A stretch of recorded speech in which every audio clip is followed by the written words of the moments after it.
माझं नाव अक्षय साठे। मी third phase final year student आहे BMSचा।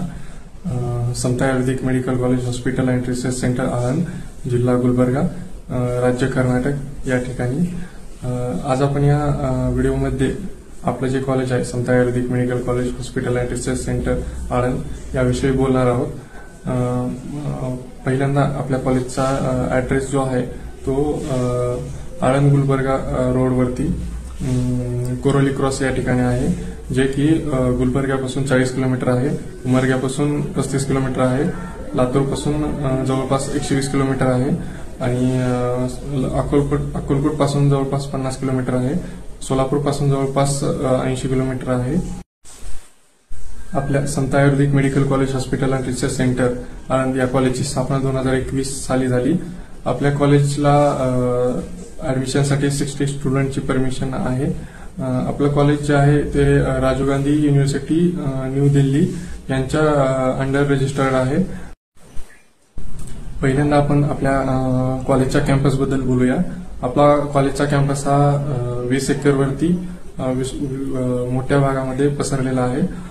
त्यामध्ये पूर्ण एन्व्हायरमेंटली कॅम्पस आहे। सिटीच्या थोडंसं बाहेर, सिटीमध्येच आहे पण थोडंसं बाहेर आहे। पूर्ण ग्रीन एन्व्हायरमेंट आहे कॅम्पसमध्ये। पूर्ण एअर पोल्युशन काही सुद्धा नाही, पोल्युशन फ्री कॅम्पस आहे। सेफ अँड सिक्युअर कॅम्पस आहे सगळ्या स्टुडंटसाठी आणि अभ्यास करण्यासाठी एक बेस्ट कॅम्पस म्हणला तरी चालेल। आपलं कॉलेज 2021 साली स्थापना झाली। त्यामध्ये आपल्याला 60 स्टुडंटची परमिशन आहे कॉलेजमध्ये।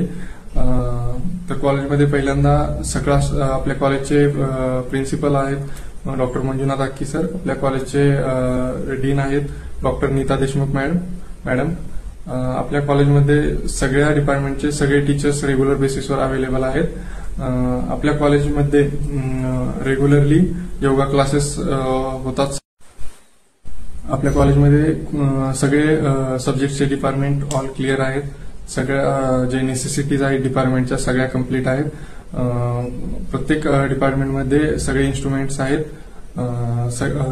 प्रत्येक डिपार्टमेंटच्या लॅबोरेटरीज आहेत, त्यामध्ये सगळे इन्स्ट्रुमेंट आहेत। त्यामध्ये डेली बेसिसवर प्रॅक्टिकल आवर्समध्ये प्रॅक्टिकल होतात सगळे त्या क्लासेसमध्ये। आपल्या कॉलेजमध्ये वैयक्तिक स्वतःची लायब्ररी आहे, त्यामध्ये जवळपास 10,000 बुक्स आहेत सगळ्या सब्जेक्टचे मिळून। 100 स्टुडंटची कॅपॅसिटी आहे। तसेच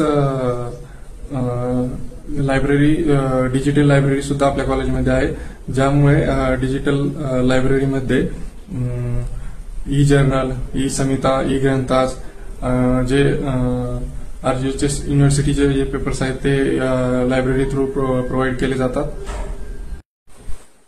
आपल्या कॉलेजमध्ये सगळे डिजिटल क्लासरूम्स आहेत, स्किल लॅब आहे, लँग्वेज लॅब आहे, ज्यामुळे की जे लँग्वेजचा प्रॉब्लेम येतो कर्नाटकमध्ये तो येत नाही। कॉलेजची स्वतःची ओन टीचिंग फार्मसी आहे, ज्यामध्ये की खूप साऱ्या जे ऑइल्स आहेत, जे प्रिपरेशन्स आहेत, चूर्ण म्हणा, कषाय म्हणा, अवलेह म्हणा, ते सगळे ओन फार्मसीमध्ये प्रिपेअर केले जातात व पेशंटना दिले जातात। आपल्या कॉलेजला ओन एक्झामिनेशन सेंटर आहे, त्यामुळे युनिव्हर्सिटीच्या जे एक्झाम्स होत असतात त्या एक्झाम देण्यासाठी आपल्याला दुसऱ्या कॉलेजला किंवा दुसऱ्या सिटीमध्ये जाण्याची गरज नाही। आपल्या कॉलेजला ओन एक्झामिनेशन सेंटर आहे, त्यामध्ये थेरी एक्झाम्स सगळ्या होतात व प्रॅक्टिकल एक्झाम सुद्धा आपल्याच कॉलेजमध्ये होतात। कॉलेज ओपनिंग झाल्यापासून सर्व बॅचेसचा, सर्व इयरचा एकदम चांगला सगळ्या बॅचेसचा रिझल्ट आहे। आपल्या कॉलेजला स्वतःचं हॉस्पिटल अटॅच आहे, जे की 2018 साली स्थापना झालेलं आहे।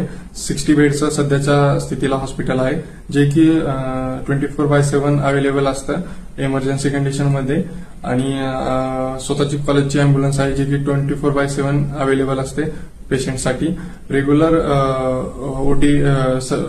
ओटीमध्ये रेग्युलर बेसिसवर सर्जरीज होत असतात।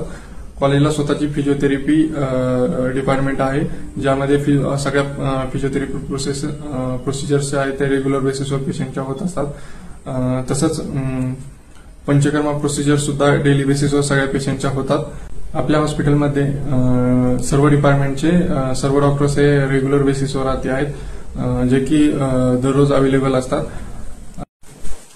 आपल्या कॉलेजला बॉईज आणि गर्ल्स हॉस्टेल दोन्ही अटॅच आहे, दोन्ही सेपरेट आहे. बॉईज हॉस्टेलची कॅपॅसिटी जवळपास 150 स्टुडंटची आहे, फुल्ली कन्स्ट्रक्टेड आहे. गर्ल्स हॉस्टेलची जवळपास कॅपॅसिटी 300 आहे, फुल्ली कन्स्ट्रक्टेड आहे. हॉस्टेलला मेस अटॅच आहे, ज्यामध्ये महाराष्ट्रीयन व कर्नाटक पद्धतीचं सगळं जेवण दिलं जातं. कॉलेज कॅम्पसमध्येच कॉलेजचा स्पेशल प्लेग्राऊंड आहे, ज्यामध्ये सर्व खेळ खेळले जातात व कॉलेजमधील सर्व बॅचेसच्या मिळून सर्व टीम्स आहेत, ज्या की inter college zonal state level university जे मॅचेस ऑर्गनाईज करते त्यांना पार्टिसिपेट करतात. कॉलेज एन्व्हायरमेंट एकदम इको फ्रेंडली आहे, स्ट्रेस नाही, टेन्शन नाही. आणि कॉलेज कॅम्पस सुद्धा खूप इको फ्रेंडली आहे, पोल्युशन फ्री आहे, एकदम निसर्गरम्य वातावरणात कॉलेज कॅम्पस आहे. कॉलेजच्या खूप स्ट्रिक्ट रूल्स अँड रेग्युलेशन्स आहेत, त्या की सर्व स्टुडंटनी फॉलो केले पाहिजेत. कॉलेजला ऍडमिशन घेण्यापूर्वी पॅरेंट्सनी व स्टुडंटनी कॉलेजबद्दल डिस्कशन करा, कॉलेजमध्ये या, कॉलेज कॅम्पस पहा, हॉस्पिटल पहा, हॉस्टेल पहा, म्हणजे boys hostel, girls hostel, mess बघा. त्यानंतर कॉलेज कॅम्पसचं एन्व्हायरमेंट बघा, त्यानंतरच ऍडमिशन तुमचं पक्क करा. तुम्हाला कॉलेज कॅम्पस सगळं campus, college, hostel, hospital, mess सगळं आवडेलच तुम्हाला, कारण सगळं छान आहे, एकदम पद्धतशीर आहे सगळं इथे. काही सुद्धा प्रॉब्लेम नाही कोणत्याच गोष्टीमध्ये. या एकदा नक्की भेट द्या आणि आपलं ऍडमिशन करा. धन्यवाद.